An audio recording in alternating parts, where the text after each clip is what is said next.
Salut à tous et bienvenue dans cette nouvelle vidéo. Ça fait vraiment un petit moment que j'ai pas posté et vous l'avez vu un petit peu dans le titre, aujourd'hui la vidéo elle va découper en plusieurs parties. Je vais vous expliquer pourquoi j'ai pas tourné de vidéo depuis un petit moment alors qu'il y avait plein de trucs de prévus et qu'est-ce que je vais prévoir pour la suite. Donc c'est parti. Alors, le premier point c'est que j'ai perdu énormément de rush, c'est ce que je vous ai mis dans le titre. Et pour cause, j'ai préparé un photovlog, j'ai tourné un photovlog entier et j'ai perdu tous mes rushs et c'est irrécupérable. J'ai essayé plusieurs trucs et en fait ça ne marche pas. Bref, je voulais vous faire un retour sur le matériel qui a été défectueux pour que vous ne tombez pas dans le même plan que moi. Donc je suis allée en Suisse, j'ai fait plein de plans en drone notamment qui sont derrière, je vous mettrai la vidéo la semaine prochaine en ligne. J'ai fait un photovlog en entier au château de Chillon que j'ai filmé à la GoPro et j'ai fait des photos avec l'AS 1600 que j'avais pris avec moi. Et j'ai perdu tous les rushs de la GoPro. Pourquoi? Alors, les rushs, ils sont sur cette carte SD qui est sur ce hub USB-C que j'ai acheté chez Apple en même temps que mon iPad Pro. Et j'utilisais ce hub pour faire transiter tous les rushs de la carte SD vers mon nouveau disque dur SanDisk via l'iPad Pro pendant mes vacances. En fait, cette méthode-là que j'utilise pour monter, comme ça j'ai une deuxième sauvegarde sur celui-là. Et je peux formater mes cartes, je suis tranquille, il n'y a pas tout sur l'iPad Pro. Tout est sur un disque, c'est beaucoup plus simple quand je vais monter sur le Mac. Bref, tout ça pour vous dire que quand j'ai fait la sauvegarde entre la carte SD et le SanDisk, ce truc-là n'est pas assez rapide. Donc l'iPad Pro n'a pas fait transiter les fichiers correctement. Il n'y en a que 2 sur tous les rushs que j'ai filmés, et j'ai filmé pendant 2 heures, qui ont pu transiter. Et en fait, tout semblait s'être bien passé, et quand j'ai formaté la carte et que j'ai voulu commencer le montage, parce que LumaFusion est compatible avec Final Cut, donc je commence le montage sur l'iPad Pro, je le termine sur le Mac chez moi, je me suis rendu compte qu'en fait il n'y avait rien sur mon disque dur, et que tout avait été effacé du coup de cette carte. Donc j'ai acheté un logiciel, j'ai tenté plusieurs trucs pour récupérer toutes les données et j'ai payé 80 balles un logiciel qui s'appelle Wondershare, je sais pas quoi là, pour récupérer les fichiers et malheureusement j'ai rien pu récupérer. J'ai pu récupérer 3 photos que j'ai pu faire mais toutes les vidéos elles sont mortes. J'ai vu d'autres logiciels payants qui me proposaient de récupérer aussi mes fichiers mais je pense que je vais lâcher l'affaire sinon à la fin ça va me coûter à coût de 90 €, ça va me coûter beaucoup trop cher pour cette vidéo là.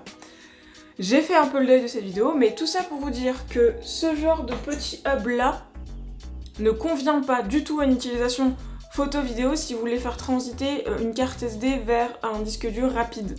Ça ne suffit pas en termes de vitesse de transmission. Donc, ce que j'ai fait, parce que je vais repartir en vacances en fait cette semaine, vous voyez la vidéo vendredi, dimanche je suis dans l'avion, je pars en Crète pendant 2 semaines et je compte bien vous tourner pas mal de photos, enfin pas mal de vidéos, vous faire peut-être des vlogs journaliers, je sais pas trop comment je vais m'organiser pour profiter et en même temps vous faire quelque chose de sympa. Mais pour que tout ça puisse fonctionner, il faut que je puisse décharger mes cartes SD. On l'a bien vu avec ce hub, ça ne marche pas du tout. Donc j'ai investi dans un hub USB-C de chez CallDigit, tout simplement pour ne plus avoir ce problème-là. Et ça fonctionne plutôt bien, donc je l'ai essayé aussi sur le Mac. Vous avez quelque chose qui fait transiter, c'est écrit là, un computer, vous avez 10 gigabits par seconde, donc ça correspond à peu près à... Enfin, c'est suffisant pour mon Mac, pour mon iPad Pro, pour mon Mac et pour mon disque dur SanDisk, et vous avez des prises micro SD, SD, USB-C, donc ça veut dire que je peux brancher mon USB-C, mon iPad Pro et mon USB-C à mon disque dur, mon iPad Pro et ma carte SD et faire transiter tout ça. J'ai fait quelques tests, ça a l'air de plutôt bien marcher, donc ça c'est cool. Donc voilà, première partie de vidéo terminée. Si vous voulez un hub, prenez plutôt pas forcément cette marque là, mais quelque chose qui a un hub USB-C pour PC qui est fait pour faire transiter de la donnée, plutôt qu'un pauvre hub que vous pouvez retrouver en boutique chez Apple qui est juste fait en fait pour connecter des ports et pas du tout pour faire transiter de la donnée pure et dure. Donc ça coûte beaucoup plus cher, hein. Celui-là il m'a coûté 100 €, celui-là il m'a coûté 35 €, c'est pas du tout le même prix. Mais par rapport à des journées entières de rush perdu, je préfère mettre 100 € dès le départ. Donc ça déjà c'est pour vous, peut-être qu'il y a que à moi que ça fait ce genre de choses, si c'est pas le cas, bah, j'espère que ça vous aura aidé. On passe tout de suite à la deuxième partie de vidéo qui est plutôt la partie annonce pour ce qu'il va y avoir fin de cet été, rentrée, tout ce genre de choses. C'est parti! Alors, la partie annonce. Déjà, premier point, c'est ce que je vous disais, dimanche, je pars pendant 2 semaines en Crète, donc je vais faire pas mal d'activités, je fais pas mal d'endroits qui sont juste magnifiques, donc je prendrai avec moi le drone, je vais vous faire une vidéo sur ce que j'ai emporté avec moi, tout mon caméra bag, et il va y avoir des vidéos drone, il va y avoir des vidéos voyage pur, je vais essayer de vous faire quelques vlogs en même temps, je vais voir si je peux pas faire des vlogs journaliers ou ce genre de choses, avec la GoPro pour que ça soit plus simple. Je pense que je vais prendre juste la 6600 et la GoPro, donc je ferai les vlogs à la GoPro ou à la 6600, je verrai, bref, tout ça. Je vais réduire mon rythme de vidéo à une vidéo toutes les 2 semaines. Les semaines où j'arriverai à vous rajouter une vidéo en plus, ce sera des vidéos bonus, je pense, parce que ça commence à devenir compliqué avec le travail de vous fournir des vidéos toutes les semaines, parce que du coup il faut que je tourne en week-end, sauf que les week-ends, ouais, surtout qu'en ce moment j'ai pas mal d'imprévus, je me fais des entorses, enfin bref. Moi comme d'habitude et mes conneries. Donc je vais essayer de réduire le rythme à une vidéo toutes les 2 semaines. Et si j'y arrive, je vous ferai des vidéos bonus que je rajouterai par-ci par-là dans la semaine en plus. Pour tout ce qui est setup live Twitch, j'ai enfin pu connecter mon A6600 et faire les réglages pour le live. Malheureusement pour moi, j'ai la DSL et pas la fibre. Donc j'ai fait quelques tests de live en streamant avec la 6600 et en mettant un jeu que j'ai acheté sur mon Mac qui est Shadow of the Tomb Raider. C'est pas assez fluide, vraiment ça lag beaucoup, il y a beaucoup de freeze entre ce que vous voyez à la caméra et ce que je fais moi actuellement. Ça a l'air de passer un petit peu sans caméra avec juste l'écran, donc je pourrais streamer du Lightroom. C'est à vous de me dire dans les commentaires si ça vous intéresse, si je le fais sans cam. Je resterai quand même avec la cam, mais j'ai peur que ça soit vraiment pas fluide du tout en termes de débit. Je vais essayer de voir avec Free si je peux pas me faire tirer la fibre jusqu'à chez moi. Mais en attendant, je pense que ça sera des petits live Lightroom, ce genre de choses. Pas des live gaming parce que ça débite pas assez du tout pour que ça puisse tenir. Mais bon, je reviendrai sur l'actualité là-dessus. Je vais essayer aussi de faire des shorts pour vous tenir plus informés, parce que vous n'allez pas forcément tous voir mes stories Instagram, ce qui est très dommage, hein, parce que je mets aussi les photos que je poste. Donc allez quand même voir mon petit compte Instagram, hein, on est bien dessus. Je vous rajouterai en plus de ça, je pense que je ferai un